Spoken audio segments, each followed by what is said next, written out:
right now National Press Secretary for Hillary for America, Brian Fallon, goes on the record. Nice to see you, Brian. Thanks for having me, Greta. And speaking now is one of your former competitors on this, Governor Martin O'Malley of Maryland.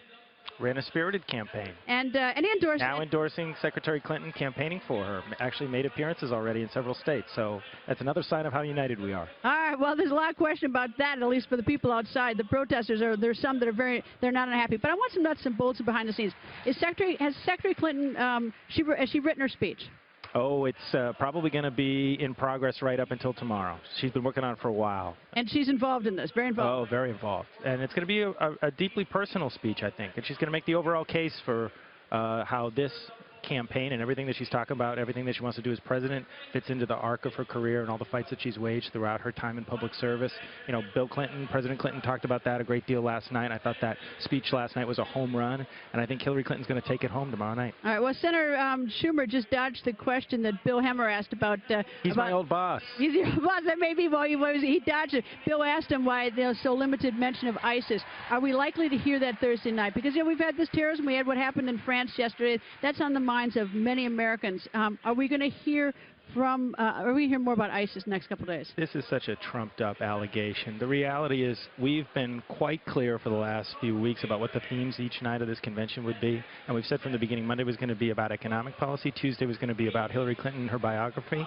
Wednesday would be about foreign policy, national security. You're going to hear from former military officials, from our current commander-in-chief, from Vice President Biden. So we'll get that tonight. You're going to hear a lot about what it takes to defeat ISIS and win the confrontation against terrorism. And you'll hear about it tomorrow night, too. And in the last few weeks and months, Hillary Clinton's given speeches at the Council of Foreign Relations, Stanford University in San Diego, laying out her plan for how to deal with ISIS. Chuck Schumer had it exactly right. She's laid out a plan to defeat ISIS. Donald Trump says we're going to beat him, but he can't tell you how. Okay. Is her plan different from President Obama's, or is it an extension of it? It's an intensification of it. And there's some differences because she's called for a no-fly zone over Syria, which is something that President Obama has not supported. She's called for stepping up our efforts to combat online propaganda so that we're not seeing more radicalization here on the home front. You know, the problem that is increasingly arising with all these recent incidences is we no longer even have a problem of people traveling over to Syria, getting radicalized and training there and then coming back. It's an issue of people just reading materials online and self-radicalizing. Yes, the Internet has been very painful that way. It's been inspiring. It's been a recruitment. All right, Senator Tim Kaine, a lot of people don't know much about him tonight. What are the American people going to learn tonight?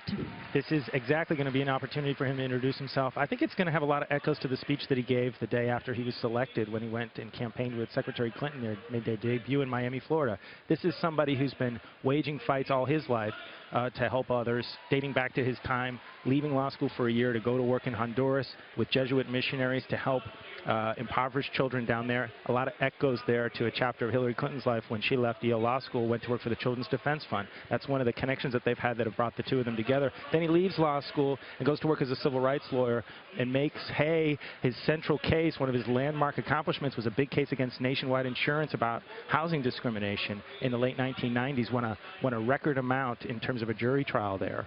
An accomplishment I'm sure you can respect. All right. And then he goes on to have a storied career, and in every elected position he's ever held, he's got a promotion. He was a city councilor who became the mayor of Richmond, who became the lieutenant governor, who became the governor, who became a senator, and now he's going to be our next vice president. That says something about the fact that the people of Virginia are constantly seeking to promote him. Well, this is our big chance. The American people, it's really sort of a big first exposure to Senator Kaine, so it's me exciting tonight. It's a big night here in the Democratic Party. Anyway, thank you very much. I hope you'll come back. Don't be a stranger to the show. Absolutely. All right, thank you. Nice to see you.